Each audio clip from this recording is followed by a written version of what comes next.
All right, so today we're going to make just a super quick, super fun foam handbag.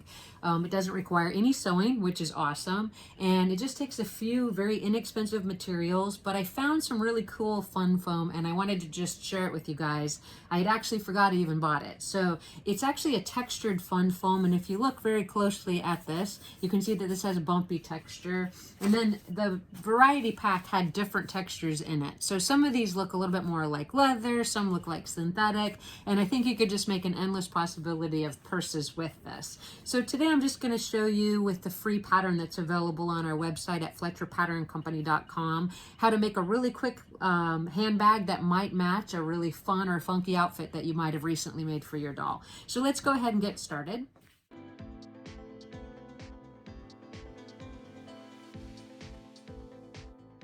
So this is the pattern that you can access, and it just has the pieces that you need to cut out, as well as the directions that you need to follow in order to put it together. So the main materials that we're going to need to do the handbag is just a little bit of fun foam, a piece of cardstock. You're going to need a glue gun that is going to work better than actual Elmer's glue or something like that because you want it to dry quickly, something to measure with, a pencil, and a pair of small scissors.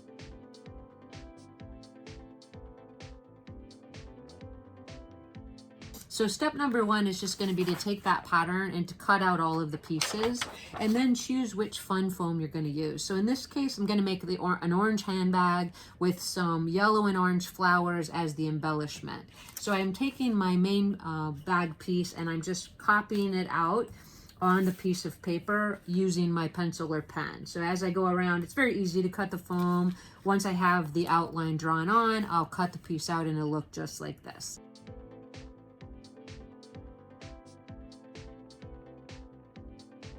Once you have your piece cut, what you want to do is look at the pattern piece and make sure you see where the fold lines are. Now what we're going to want to do is just place a score line or a little bit of an indentation at the fold line on the fun foam. You want to be careful not to puncture through it. So I'd recommend using something dull instead of something sharp. So like if you have an embossing tool with a rounded edge, that would really work. In this case, I'm just going to use my pencil to press it into that fold line. I know that that won't cut through. So that's where it's going to actually create a crease for the bag. And I'm going to continue in that way, following the fold lines indicated on the pattern. Just add a little bit of pressure so that you can create that fold.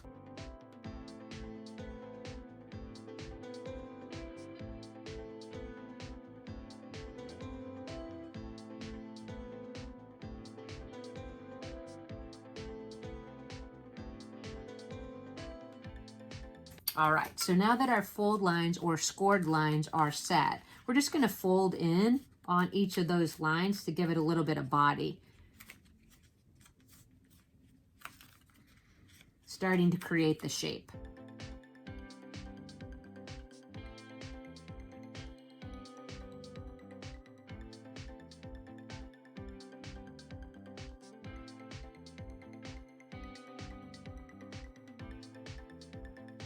All right, so now that we have that done, the very next step is going to be to take these pieces, which are indicated on the pattern as B, and fold in the bottom flaps to the bottom of the bag. And we're going to glue those in with our hot glue gun. Just be careful that you don't use too much glue. It actually adheres pretty quickly with fun foam, and be careful not to burn yourself.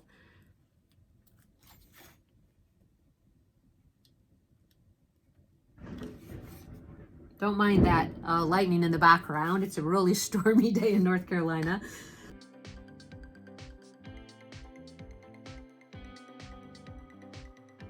Now that we have the B flaps turned into the bottom portion of the handbag, we're going to actually take the bag liner and cut it out a piece of cardstock, or you can just cut it out of some heavy paper. So in this case, because I'm making an orange bag, I'm going to use this orange paper. It doesn't have to match, but if you were able to see it, this would help to hide it a little bit at the seam. So I'm just going to outline that on the piece of cardstock and then cut it out.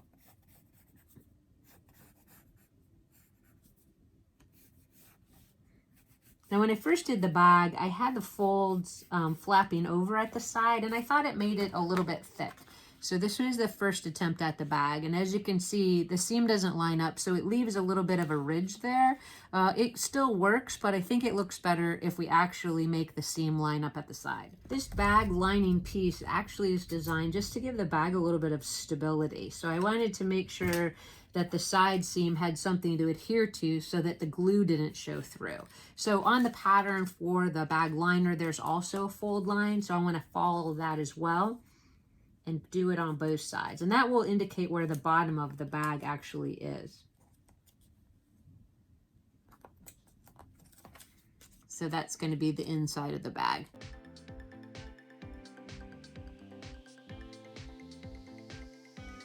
All right, so now that we have that done, we're going to take our original piece where we already glued the B-flaps down, and we're going to just measure, make sure this fits inside, which it does. We're going to glue the bottom of the bag liner to the bottom of the bag, and that's marked as A on the pattern.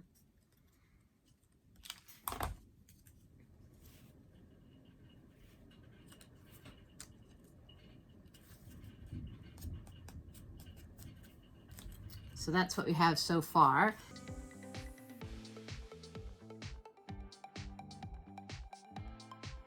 Now what I'm going to do is I'm going to fold it in, matching the actual side seam, make sure that I got the liner right to the side, right here.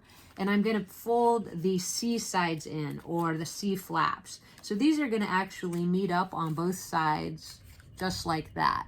So what I want to do is glue one side well and then add the other. So I'm adding the glue to the actual paper part or the cardstock part, and then I'm going to pull the foam across it, lining it up on the fold line or the indicated line on the liner pattern.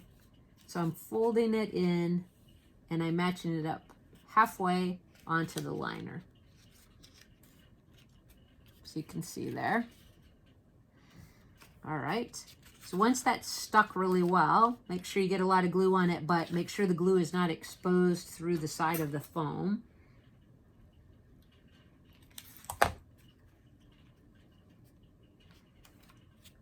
You're going to go ahead and take that second side and also fold it in, matching it. So if you do a really careful job, you can get that seam almost to be invisible. Just make sure you don't use too much glue.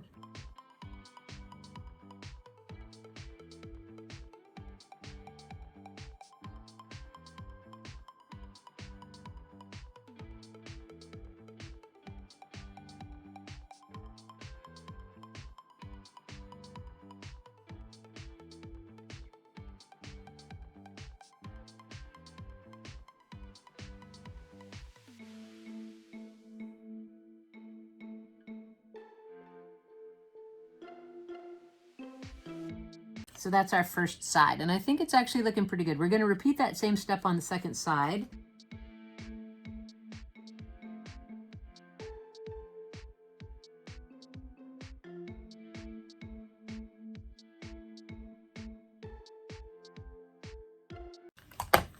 And the thunder is crashing out there. I mean,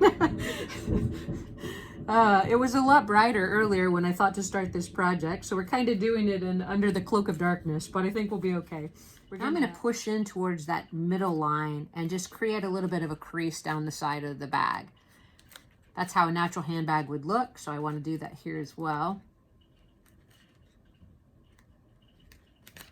Kind of to give it a little bit more of a shape. All right, the next thing we're going to do is we're going to cut out the handle. Now, the handle on the pattern is a moderate length, sort of a mid-length. If you want it longer to go over a shoulder, you may want to increase it. If you want it to be more of a clutch size or a handbag size handle, you might want to cut it down.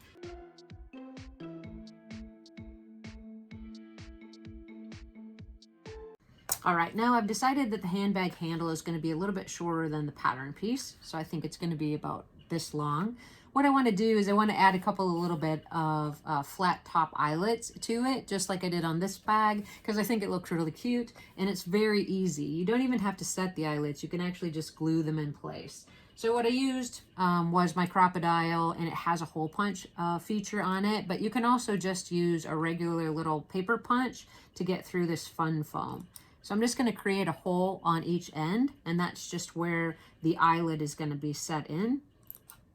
just like that. So now what I'm going to do is I can either put it on the side of the bag here, or I can put it actually on the top. And since the bag has a little bit of a fold on the flap, I think I will put it on the top. And it is indicated on the pattern if you do want to add it to the top. You can glue it to the top first and then add the little flathead eyelet second. So I'm going to do that. Just putting the hole to one side and then gluing it, the handle on the other side as well.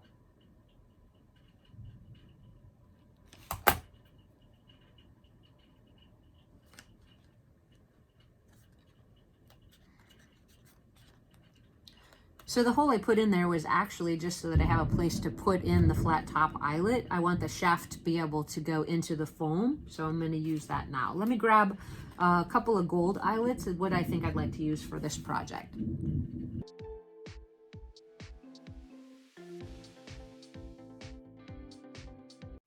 All right, so these were the eyelets that I just happened to have some of. These are little gold top, flat top eyelets. You could use probably some beads. You could use just about anything. And these were some other cool jewelry findings that I thought to use. One's a little locket, and there's like a little flower, and then I think the keys are also really cute. And you can find these in Hobby Lobby or Michael's in the jewelry section. So once I have that hole punched and the handle set, I'm going to add just a little bit more glue to that hole, and then I'm going to push that flat top eyelet into that hole. And it looks like a rivet, which is pretty cool, and I didn't even have to set it, so I like that. So I'm going to repeat that on the second side. And now at this point, you can decide how you want to decorate the bag. Now, because I had done some daisies on this yellow bag, I thought I'd make a companion bag here. So I'm going to cut out of the yellow foam and foam a daisy background and then a smaller piece for the center, and then add another flat top eyelet to that to finish it. So let's do that now.